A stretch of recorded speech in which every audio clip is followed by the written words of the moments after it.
मैं आपसे एक प्रश्न आज का मेरा पूछना चाहता हूं।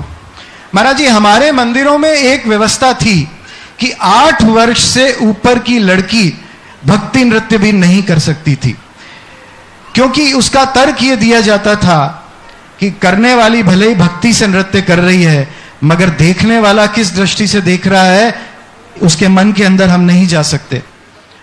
धीरे धीरे हमने इन नियमों को तोड़ा और भक्ति नृत्य को ओपन कर दिया।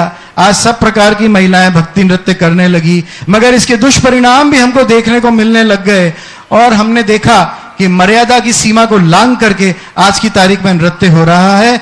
इसी तरह से आइटम नंबर्स के ऊपर में धुनें बन रही है, उनके ऊपर भजन बन रहे हैं और उनके ऊपर फिर नृत्य भी उसी भाव से होता है। तो महाराज जी, क्या इस तरह की छूट देना ये लॉन्ग रन में ये उचित रहेगा या नहीं रहेगा, या हम वापस पुराने परंपराओं पे चले जाएं? हमारे को समझ में नहीं आता, छूट का दुरुपयोग हो जाता है और नहीं दें तो लोगों को मन में लगता है हमें छूट नहीं दी गई है।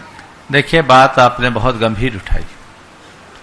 मंदिर में मर्यादाओं की रक्षा करना हमारी पहली प्राथमिकता होनी चाहिए। अगर मंदिर में किसी के मन में खोटा भाव आता है तो घोर असाधना होती है, और ये असाधना महान पाप के बंध का कारण होता है। इसलिए हम ये बिल्कुल सुनिश्चित करें कि कोई भी मर्यादाहीन कार्य ना हो। जहाँ तक नृत्य गान आदि की बात है, वह एक भक्ति का अंग है। यदि कोई नृत्य गान करे तो अपनी शालीनता की सीमा का उल्लंघन न करे। चूंकि ये बातें आजकल आम हो गई, मैं कहूँगा इस पर प्रतिबंध कर दो तो आप में से लोग ये कहेंगे पहले सड़क पर नाचना बंद तो करा। अब तो स्थितियां मंदिर से बाहर सड़कों तक आ गई।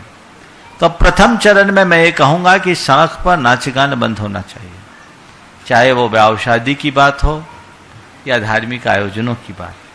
हमें उस तरह से काम नहीं करना चाहिए। और भगवान की भक्ति में हाव भाव विलास प्रकट करना पुण्यबंध का कारण होता है, बशर्ते उसकी मर्यादा। और इसमें सुधार करने के लिए सबसे पहले संगीत में सुधार होना चाहिए। आजकल जो आइटम सॉन्ग चल पड़े हैं और पैरोडियां चल पड़ी है, इसका खुला बहिष्कार करना चाहिए, क्योंकि ये पाप बंध का कारण है। इसको कभी प्रश्रय मत दो। मैं तो अक्सर जब अपने सानिध्य में आयोजन होता है तो प्रायः संगीतकारों को और विधानाचार्यों को निर्देश दे देता हूं कि इस तरह के भक्ति संगीत बिल्कुल नहीं होना चाहिए। हमारी जो पूजा की मौलिक धुन है उस लय में लोगों को लीन करो, और उस लय में लीन करके अगर कोई भक्ति करेगा, नृत्य भी करेगा ना, तो व्यक्ति के हृदय में उसे देखकर विकृति नहीं अपितु भक्ति प्रकट होगी। वो भी उसमें लीन होकर के अपने आप को आगे बढ़ा सकता है। इसलिए मौलिक लयों की सुरक्षा करना बहुत जरूरी है। हमारी जितनी भी पूजाएं वो छंदबद्ध है, और उस छंदबद्ध पूजाओं को जब लोग स्वच्छंद बना देते हैं तो मामला गड़बड़ा जाता है। उस पर रोक लगानी चाहिए। और मैं आपसे कहता हूं, अनजाने में आप पापाश्रव के भागीदार बन जाते हैं, क्योंकि जो धुनें चलती है, नृत्य गान तो छोड़ दीजिए, बैठे बैठे भी आपका ध्यान पूजा से हट करके उस गाने पे चला जाता है कि नहीं जाता? औरों की बात नहीं बताऊं। सन 2001 की बात है, एक जगह विधान चल रहा था, यही समोसरण विधान, टीकमगढ़ में मैं था।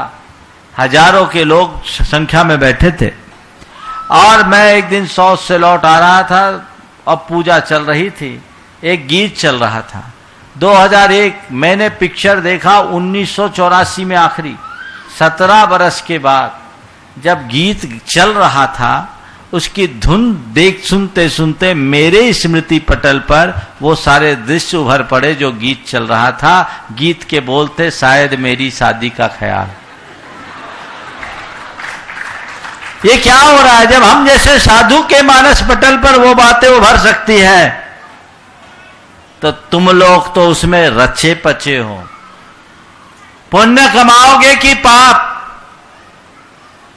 इसलिए आयोजकों को, भागीदारी करने वालों को और विधानाचार्यों को, सबको इस पर बहुत गंभीरता से ध्यान देना चाहिए। लंबे समय तक पूजा अर्चा करने के उत्साह को बरकरार रखने के लिए संगीत की आवश्यकता है, उससे रिदम होता है। लेकिन वही संगीत जो आपके पूजा के लय में लीन करे। ऐसा ना हो कि संगीत के चक्कर में सब कुछ विलीन हो जाए।